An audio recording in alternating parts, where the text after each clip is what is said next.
திமுக மாவட்ட செயலாளர்கள் கூட்டம் முடிந்த பின்னர் அக்கட்சியின் அமைப்பு செயலாளர் RS பாரதி செய்தியாளர்களை சந்தித்து பேசியுள்ளார்.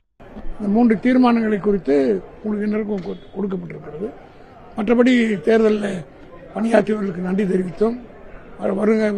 வருங்காலத்தில் எப்படி பணியாற்ற வேண்டும் என்பதும், வெளிநாடு செல்வதற்கு முன்பாக அவர் எப்படி கழகம் நடந்து கொள்ள வேண்டும் என்ற அறிவுரைகளை மாவட்ட செயலாளர் தந்துவிட்டு போயிருக்கிறார்.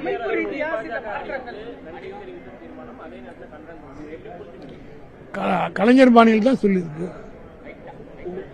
உறவுக்கு கைவிடுப்போம், உரிமைக்கு குரல் கொடுப்போம். தீர்மானத்தோட தலைப்பாக தான் அது ஒன்றும் முடிவு பண்ணல.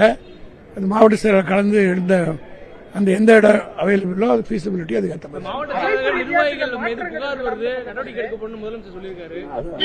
அது யார் உங்களுக்கு சொன்னது? யார் சொன்னது?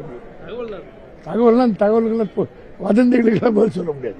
எங்களுக்கு கட்சிக்குள்ள கூட்டம் நடக்குது, அதெல்லாம் நாங்கள் இன்கேமரா ப்ரொசீடிங்ஸ் இல்லை. இது இருந்தாலும் அங்கே சொல்றதெல்லாம் நாங்கள் சொல்ல முடியுமா? உங்களுக்கு யார் சொன்னா அது சொல்லுங்க. மாவட்ட செயலாளர் சொன்னதா யார் சொன்னா சொல்லுங்க. அவங்க மேல நடவடிக்கை எடுத்துடலாம். நான் சொல்றேன் அதுவே கட்சி மீறி செயல்.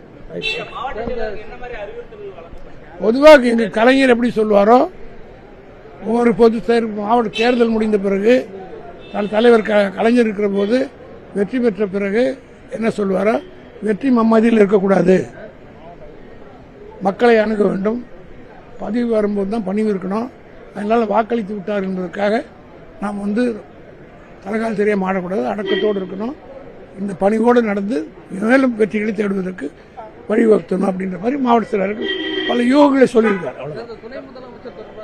அதெல்லாம் எதை பத்தியுமே இல்லை. இது 3 உங்களுக்கு நிறைவேற்றப்பட்ட தீர்மானம் 3 கொடுத்தாங்க. அதுதான் சார். அதிமுகவோட கூட்டம் நடந்திருக்கு. நிர்வாக திறனற்ற அரசு திமுகன்ற மாதிரி ஒரு தீர்மானம் நிறைவேற்றிருக்காங்க.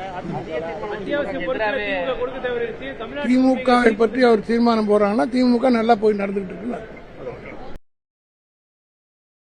செய்திகளை உள்ளது உள்ளபடி தெரிந்து கொள்ள ரெஃப்ளெக்ட் நியூஸை சப்ஸ்கிரைப் பண்ணுங்க.